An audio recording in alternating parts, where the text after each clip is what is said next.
രാഷ്ട്രീയത്തിന്റെ ഉന്നത സോപാനങ്ങളിൽ വിരാജിക്കുന്ന മുഖ്യമന്ത്രി സുധീർ വർമ്മ കേവലം അധികാരത്തിന്റെ കസേരയിലിരിക്കുന്ന ഒരു ഭരണാധികാരിയായിരുന്നില്ല. ജനഹൃദയങ്ങളിൽ ആഴത്തിൽ വേരൂന്നിയ ഒരു നേതാവായിരുന്നു അദ്ദേഹം. അദ്ദേഹത്തിന്റെ പ്രസംഗങ്ങൾ ജനക്കൂട്ടത്തെ ഇളക്കിമറിച്ചു. വാക്കുകൾ സാധാരണക്കാരന് പ്രതീക്ഷയേകി. അധികാരം വെറും കസേരയിൽ ഒതുക്കാതെ താഴെത്തട്ടിലുള്ളവരുടെ ജീവിതത്തിലും അദ്ദേഹം സജീവമായി ഇടപെട്ടു. ആത്മാർത്ഥമായ സേവനവും ദീർഘവീക്ഷണവുമുള്ള കാഴ്ചപ്പാടുകളും അദ്ദേഹത്തെ ജനകീയനാക്കി. എന്നാൽ ഈ വിജയത്തിന്റെ വെള്ളി വെളിച്ചത്തിലും അദ്ദേഹത്തിന്റെ ഹൃദയത്തിന്റെ ആഴത്തിൽ ഒരു നിഗൂഢത ഒളിഞ്ഞുകിടന്നു. അദ്ദേഹം ഒരിക്കലും നേരിട്ട് കണ്ടിട്ടില്ലാത്ത ഒരു ഭിക്ഷക്കാരിയോടുള്ള ദുരൂഹമായ ആകർഷണമായിരുന്നു അത്. അധികാരത്തിന്റെ തിരക്കിട്ട ഓരോ യാത്രയിലും, നഗരത്തിലെ ജനസമ്പർക്ക പരിപാടികളിലും, പാർട്ടി സമ്മേളനങ്ങളിലും സുധീർ രഹസ്യമായ ഒരു മുഖം തിരഞ്ഞു. നഗരത്തിന്റെ തിരക്കേറിയ തെരുവുകളിൽ, ബസ് സ്റ്റോപ്പുകളിൽ, അഴുക്കുപുരണ്ട നടപ്പാതകളിൽ ഒരു പഴകിയ പാത്രവുമായി നിസ്സഹായായിരിക്കുന്ന ആ സ്ത്രീയെ അദ്ദേഹം ദൂരെ നിന്ന് കാണുമായിരുന്നു. അവർക്ക് ഒരു പേരുണ്ടായിരുന്നു. ഏത് ദേശക്കാരിയായിരുന്നു എന്നൊന്നും അദ്ദേഹത്തിന് അറിയില്ല. എങ്കിലും ആ രൂപം അദ്ദേഹത്തിന്റെ മനസ്സിൽ ഒരു നിഴൽ ചിത്രമായി പതിഞ്ഞു. ക്ഷീണിച്ച എന്നാൽ പ്രകാശമുള്ള ആ കണ്ണുകൾ, മണ്ണുപുരണ്ട വിരലുകൾ, കാറ്റിൽ പാറിപ്പറക്കുന്ന നരച്ച മുടിയിഴകൾ, ദാരിദ്ര്യം വരഞ്ഞിട്ട ചുളിവുകൾ നിറഞ്ഞ മുഖം, എല്ലാം അദ്ദേഹത്തിന് പരിചിതമായിരുന്നു. അവർ യാചിക്കുന്ന ഒരു ഭിക്ഷക്കാരിയോടായിരുന്നിരിക്കാം. പക്ഷേ സുധീറിന്റെ മനസ്സിൽ അവൾക്ക് മറ്റൊരു സ്ഥാനമായിരുന്നു. ഒരു മുഖ്യമന്ത്രിയുടെ പദവിയും അവളുടെ അവസ്ഥയും തമ്മിലുള്ള അഗാധമായ അകലം അദ്ദേഹത്തെ സംഭാഷണത്തിൽ നിന്നും തടഞ്ഞു. ഒരു വേള അവളോട് സംസാരിക്കാൻ ധൈര്യം ലഭിക്കില്ലെന്ന് അദ്ദേഹം ഭയന്നു. ആ ഭയം കേവലം സാമൂഹികമായ അകലം മാത്രമല്ലായിരുന്നു. അതിലുപരി തന്റെ ഉള്ളിൽ രൂപപ്പെട്ട ഈ അസ്വാഭാവികമായ ആകർഷണം എവിടെ ചെന്നെത്തുമെന്ന ഒരുതരം ഉൾഭയം കൂടിയായിരുന്നു അത്. പലപ്പോഴും വാഹനത്തിന്റെ ചില്ലിനപ്പുറത്ത് നിന്ന് അവളെ നോക്കി നിന്ന ശേഷം ഒരു ദീർഘനിശ്വാസത്തോടെ അദ്ദേഹം മുന്നോട്ട് പോകുമായിരുന്നു. അവരുടെ ഓരോ രൂപവും അദ്ദേഹത്തിന്റെ ചിന്തകളിൽ പുതിയ അർത്ഥങ്ങൾ നൽകി. അവളുടെ കണ്ണുകളിൽ കണ്ട നിസ്സഹായത, അത് സമൂഹത്തിൽ താൻ കണ്ടിട്ടും കാണാതെ പോയ ആയിരക്കണക്കിന് മുഖങ്ങളുടെ പ്രതീകമായി അദ്ദേഹത്തിന് തോന്നി. ഒരു ദിവസം സംസ്ഥാനത്ത് പ്രക്ഷുബ്ധമായ ഒരു രാഷ്ട്രീയ സാഹചര്യമുണ്ടായി. ഭൂരഹിതർക്കും പാർശ്വവൽക്കരിക്കപ്പെട്ടവർക്കും വേണ്ടിയുള്ള അവകാശ സമരങ്ങൾ ശക്തി പ്രാപിച്ചു. പതിവ് പോലെ ഒരു പ്രചാരണ യാത്രയ്ക്കിടെ ജനനിബിഡമായ ഒരു തെരുവിൽ, ഒരു പ്രധാന ജംഗ്ഷനിൽ വെച്ച് അദ്ദേഹം അവളെ അടുത്ത് കണ്ടു. എന്നാൽ അന്ന് അവൾ ഒരു ഭിക്ഷക്കാരിയുടെ രൂപത്തിലായിരുന്നില്ല. ആയിരക്കണക്കിന് ആളുകളെ സാക്ഷിയാക്കി ശക്തമായ ഒരു ജനകീയ സമരത്തിന്റെ മുൻനിരയിൽ ഇടിമുഴക്കം പോലെ പ്രസംഗിക്കുന്ന ഒരു സ്ത്രീയായിരുന്നു അവൾ. അവളുടെ ശബ്ദം തെരുവുകളിലെങ്ങും അലയടിച്ചു. അവളുടെ വാക്കുകളിൽ അധികാരത്തോടുള്ള പ്രതിഷേധം, അനീതിക്കെതിരായ രോഷം, സാധാരണക്കാരന് വേണ്ടിയുള്ള ഉറച്ച നിലപാട് എല്ലാം വ്യക്തമായിരുന്നു. സുധീറിന് ആദ്യം ഒരു ഞെട്ടലുണ്ടായി. ഇത് അവൾ തന്നെയോ?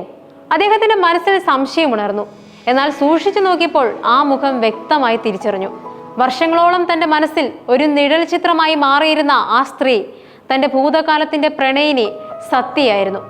ഓർമ്മകൾ ഒരു നദി പോലെ അദ്ദേഹത്തിലൂടെ കുതിച്ചൊഴുകി.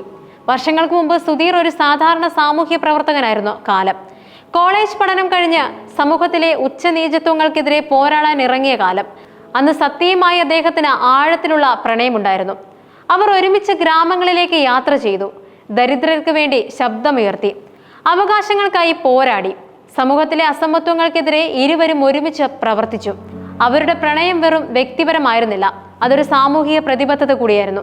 ഭാവിയിൽ ഒരുമിച്ച് ജീവിക്കാനും സമൂഹത്തിനായി പ്രവർത്തിക്കാനും അവർ സ്വപ്നങ്ങൾ കണ്ടു. എന്നാൽ രാഷ്ട്രീയത്തിന്റെ കുത്തൊഴുക്കിൽ സുധീർ മുന്നോട്ട് കുതിച്ചു. വലിയ രാഷ്ട്രീയ നേതാക്കളുടെ ശ്രദ്ധയിൽപ്പെട്ട അദ്ദേഹം പാർട്ടിയിൽ ഉന്നത സ്ഥാനങ്ങളിലേക്ക് ഉയർന്നു. തിരക്കുകൾ വർദ്ധിച്ചു.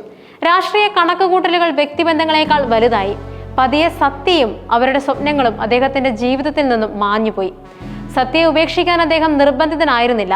പക്ഷെ അധികാരത്തിന്റെ പ്രകാശവലയത്തിൽ അവൾ പതിയെ അദൃശ്യയാവുകയായിരുന്നു. അതേസമയം സത്യയുടെ ജീവിതം മറ്റൊരു വഴിത്തിരിവിലൂടെ കടന്നുപോയി. അവളുടെ കുടുംബം ഒരു രാഷ്ട്രീയ വൈരാഗ്യത്തിന്റെ ഇരയായി തകർന്നു. നിരപരാധികളായിരുന്ന അവർക്ക് എല്ലാം നഷ്ടപ്പെട്ടു. വീടില്ലാതെ, ആശ്രയമില്ലാതെ അവൾ തെരുവിലേക്ക് വലിച്ചെറിയപ്പെട്ടു. സ്വന്തം ജീവിതഭാരം മാത്രമല്ല, സുധീറിന്റെ വഞ്ചനയുടെ വേദനയും അവൾക്ക് താങ്ങാനായില്ല. വിശപ്പും ഒറ്റപ്പെടലും അവളെ തളർത്തി.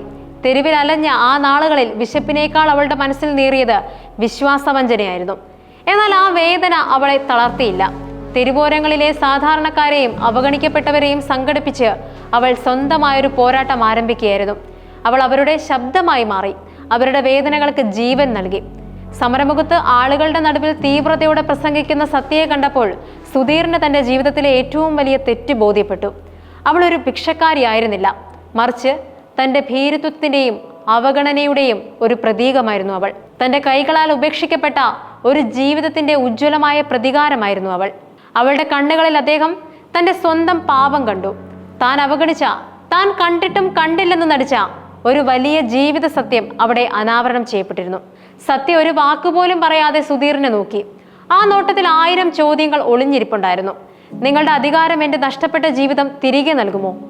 എൻ്റെ തകർന്ന സ്വപ്നങ്ങൾ നൽകുമോ? എന്നെ ഉപേക്ഷിച്ച് നിങ്ങൾ പോയപ്പോൾ എൻ്റെ ലോകം തകർന്നു പോയത് നിങ്ങൾ അറിഞ്ഞുവോ? ഈ തെരുവുകളിലെ എൻ്റെ വേദന നിങ്ങൾക്ക് കാണാൻ കഴിഞ്ഞുവോ? മുഖ്യമന്ത്രിയുടെ കണ്ണുകൾ നിറഞ്ഞു. പക്ഷേ പ്രതികരിക്കാൻ വാക്കുകൾ കിട്ടിയില്ല. പറയാൻ ശ്രമിച്ച വാക്കുകൾ തൊണ്ടയിൽ കുരുങ്ങി. മാപ്പ് ചോദിക്കാനോ കാര്യങ്ങൾ വിശദീകരിക്കാനോ അദ്ദേഹത്തിന് കഴിഞ്ഞില്ല. ആ നിമിഷം താൻ ഒരു മുഖ്യമന്ത്രിയാണെന്നോ അവർ ഒരു സാധാരണ സമര നായികയാണെന്നോ ഉള്ള യാഥാർത്ഥ്യം അദ്ദേഹത്തിന്റെ മനസ്സിൽ നിന്ന് മാഞ്ഞു പോയിരുന്നു. അവിടെ ഒരു ഭൂതകാലം, അതിലെ നഷ്ടപ്പെട്ട പ്രണയം, അതിന്റെ വേദന, ഇതെല്ലാം മാത്രം അവശേഷിച്ചു.